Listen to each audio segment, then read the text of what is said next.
ఈరోజు మనం మాట్లాడుకునేది పాకిస్తాన్ ఇండియా యుద్ధం ఆగిపోయింది. అంటే హిందూ ఇంకా కంటిన్యూ అవుద్దని సెంట్రల్ గవర్నమెంట్ చెప్తున్నారు. కానీ main Pakistan drones Friday night India మీద ఢిల్లీని కూడా టార్గెట్ చేసి వేయడం, అవి మన S-400 కూల్ చేయడం. ఆ తర్వాత సాటర్డే శనివారం మార్నింగ్ నూర్ఖాన్ ఎయిర్ బేస్ మీద, అలాగే ప్యాస్ ఎయిర్ బేస్ మీద, అలాగే మోడీ ఎయిర్ బేస్ మీద, అలాగే సాకర్ ఎయిర్ బేస్ మీద, అలాగే సియల్కోట్ ఎయిర్ బేస్ మీద, అలాగే పస్తల్ ఎయిర్ బేస్ మీద, అలాగే చునియాన్ ఎయిర్ బేస్ మీద, అలాగే నార్కోస్ ఎయిర్ బేస్ మీద, అలాగే స్కార్ ఎయిర్ బేస్ మీద, బోహా ఎయిర్ బేస్ మీద, అలాగే జోకట్ ఎయిర్ బేస్ మీద మన బ్రహ్మోస్ ఉపయోగించారు.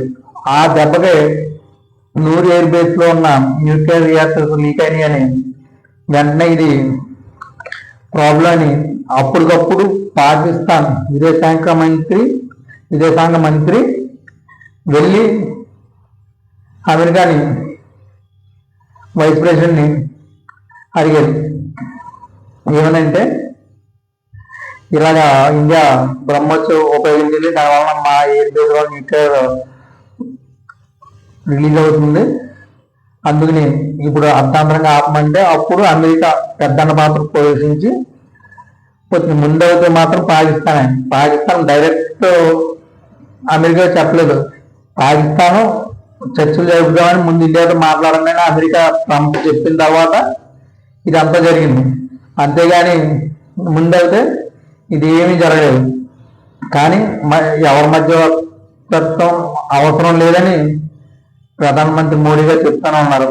మెయిన్ ఇప్పుడు మన దగ్గర ఉన్న కండిషన్స్ పాకిస్తాన్ ఉన్న పిఓతో మన స్వాధీనం తీసుకోవడం, నెక్స్ట్ దావుద్ ఇబ్రాహింని ఇమ్మంటాం, నెక్స్ట్ మసూద్ని ఇమ్మంటాం, నెక్స్ట్ టెర్రరిస్ట్ లో ఉన్న మెయిన్ టాప్ వ్యక్తులందరినీ అబ్జర్వ్ చేయడం. ఆల్రెడీ మసూద్ ఫ్యామిలీ 10 మంది దాకా చనిపోయారు.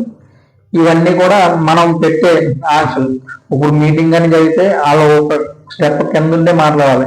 ఎందుకంటే ఆల్రెడీ మనం ఏంటో ప్రపంచానికి తెలిసింది. బ్రహ్మోస్ మన దగ్గర కొన్నారు ఫిలిప్పీన్స్ వాళ్ళు. వాళ్ళ బ్రహ్మోస్ కొన్నందుకు వాళ్ళు చాలా ఆనందపడ్డారు. ఎందుకంటే దాని యొక్క పనితనం చూసి మనం ఆనందపడుతున్నాం అని చెప్పారు.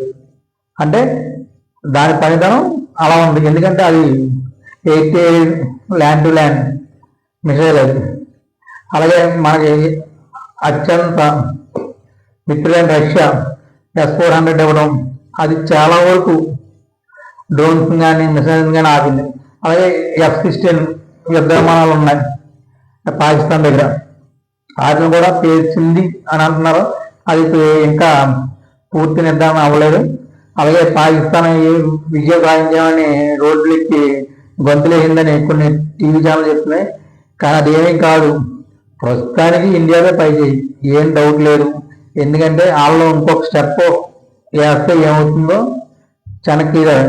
ఇప్పుడు కాల్ విరమణ అయిపోయిన తర్వాత కూడా వాళ్ళు ఆ రోజు నైట్ పాకిస్తాన్ ఆర్మీ, అంటే అక్కడ ప్రభుత్వం పాలించదు, పాకిస్తాన్ ఆర్మీయే పాలిస్తుంది.